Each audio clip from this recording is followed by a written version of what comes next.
Prezidents Trumps optimistiski vērtē sarunas ar Irānu, norādot, ka sarunu vedēji panākuši progresu vismaz vienā svarīgā jautājumā.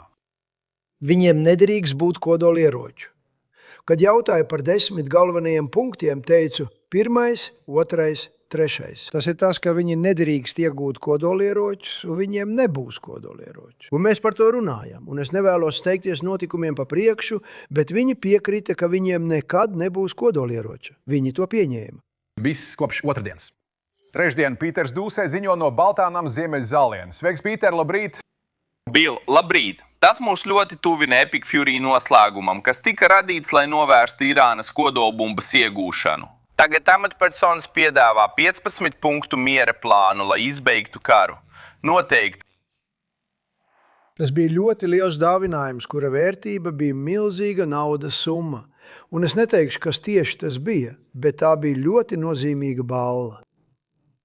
Tam nebija nekādas saistības ar kodolenerģiju. Tas bija saistīts ar naftu un gāzi. Un tas bija kaut kas ļoti labs, ko viņi izdarīja. Tas man parādīja, ka sadarbojamies ar īstajiem cilvēkiem. Problēma ir, ka Irānas konfliktus radījusi revolucionārā gvarde ir tā, kuras pārstāvis runā par šīm sarunām. Jūsu iekšējie konflikti ir nonākuši līdz tam, ka jūs savā starpā vedat sarunas. Mūsu nostāja ir nemainīga jau no paša sākuma, un tāda arī paliks. Mēs nekad ar jums nevienosimies, bet Trumps norāda, ka vecā gvarde vairs nav spēlē. Nogalinājām viņu līderus, un kad viņi izraudzījās jaunus līderus, nogalinājām viņus visus. Mums ir jauna grupa, varam to viegli izdarīt vēlreiz, paskatīsimies, kā viņiem veiksies. Mums patiešām ir režīma maiņa, tā ir režīma maiņa, jo līderi ir pavisam atšķirīgi no tiem, ar kuriem sākām, un kuri radīja visas šīs problēmas. Trumps joprojām neapmierināts ar NATO sabiedroto atbalsta trūkumu karā, bet atzīst, ka ASV sabiedrotie Persijas līcī uzvedušies labi. Bils Muzik. Paldies, Pēters Dūts, sākot dienu Baltajā namā. Dāna, aicināsim Brianu Huku. Viņš ir bijušais Zemoīvas sūtnis Irānā, tāpēc, kā jau zināt, šīs būtu Amerikas Savienoto Valstu un Irānas prasības, kā mēs saprotam, Zemoīva. Papildus prasībai izbeigt kodoliekārtas, pilnībā izbeigt bagātināšanu un noteikti ierobežojumus raķetēm. Viņi pieprasa drošu pārvietošanos Hormuzas šaurumā un Irānas atbalsta pārtraukšanu reģionu proksī grupām. Irāna pieprasa kompensāciju par karu un jaunu maksājumu sistēmu Hormuzas šaurumam. Jūs dzirdējāt Pīteru Dūsu sakām, ka valsts mediji ziņo, Irāna neiesaistās šajās diskusijās. Balstoties uz jūsu pieredzi, kur jūsuprāt tas patiesībā atrodas? Dāna, manuprāt, mēs esam fascinējošā brīdī, kas paslīdējis garām daudziem Amerikas prezidentiem. Un prezidents Trumps šķiet ir panācis ar Irānu to, ko katrs prezidents vēlējās. Irāna ir zem spiediena un nāk pie mums, lai panāktu vienošanos. Vēsturiski prezidenta Obamas un Baidena laikā situācija bija pretēja. Mēs bijām zem spiediena Irānas kodolšantāžas dēļ.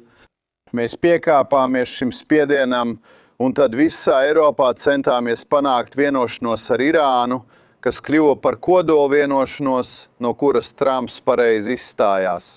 Tagad ir izveidojusies šāda situācija, kurā Irānas režīms noteikti izjūt spiedienu un meklē kaut kādu izeju. Tas ir svarīgs brīdis un progresa signāls. Uz tāfeles parādījuši nogalinātos līderus. Ir arī daži, ar kuriem prezidents varētu sadarboties un runāt.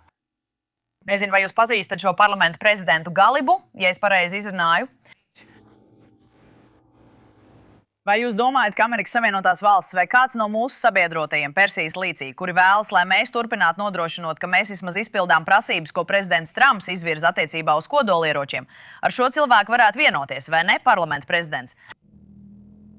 Es domāju, ka tas ir iedrošinošs signāls, ka parlamenta prezidents tagad izskatās, ka viņš ir tas cilvēks, kurš varētu sēdēt pie sarunu galda otrā pusē. Tas ir labs pavērsiens, jo, kad jums ir darīšana ar Irānas režīmu, jums nav darīšana ar parastu valsti. Sēžot pretī ārlietu ministram, bieži viss ir tikai teātris un dūmu aizsegs. Šis Irānas parlamenta priekšsēdētājs, bijušais revolucionārās gvardes līderis, ir svarīga persona šajā sistēmā. Stīvs Vitkovs un Džereds Kušners tikās ar Irāņiem Omānā un Ženēvā. Sarunas bija produktīvas, taču beigās Irāna pati sev traucēja.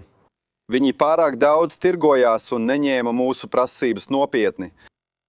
Tagad pēc gandrīz mēneša kara domāju, ka pie galda iespējams varētu būt īstie cilvēki.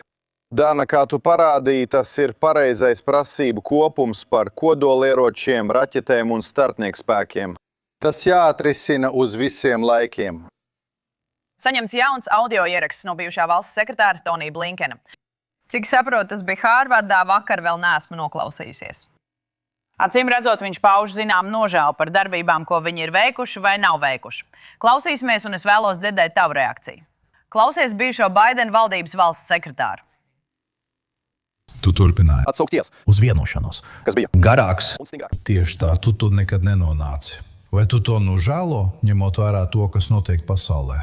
Jā, tā ir taisnība. Es būtu gribējis tur nonākt. Mēs daudz strādājām, lai panāktu ilgāku un stiprāku vienošanos, tam veltot liels pūles. Irāņi brīžiem atkāpās vai tuvojās, arī mums bija ierobežojumi, un jāatzīst, ka dažreiz politika traucē. Vidustermiņa vēlēšanās tas bieži vien ir faktors, lai gan tā nevajadzētu būt. Brajans, mēs un skatītāji tagad pirmo reizi dzirdējām valsts sekretāru Blinkenu. Kāda ir tava tūlītējā reakcija? Problēma ar visu šo diplomātijas līniju, kur viņš ievēroja, ir tāda, ka viņam nebija ietekmes, un Irānas režīms nebaidījās no prezidenta Baidena. Viņi iepriekš neuztvēra nopietni, tāpēc sarunvedējiem nebija lielas varas. Tagad ir pretēji. Prezidenta Trumpa sarunvedējiem ir vara un ietekme, un sarunu līdzsvars ir nosvēries Savienoto valstu labā. Baidena administrācija to pilnībā palaida garām, vienmēr skrienot pakaļ Irāņiem, lai panāktu vienošanos. Viņi izmisīgi centās atjaunot kodolvienošanos ar Irānu. Un tagad, manuprāt, Amerikas Savienotās valsts ir daudz labākā pozīcijā, un prezidents izmantoja spiedienu un diplomātiju. Ļoti labi. Brajans Huks pievienojas no Miami. Paldies!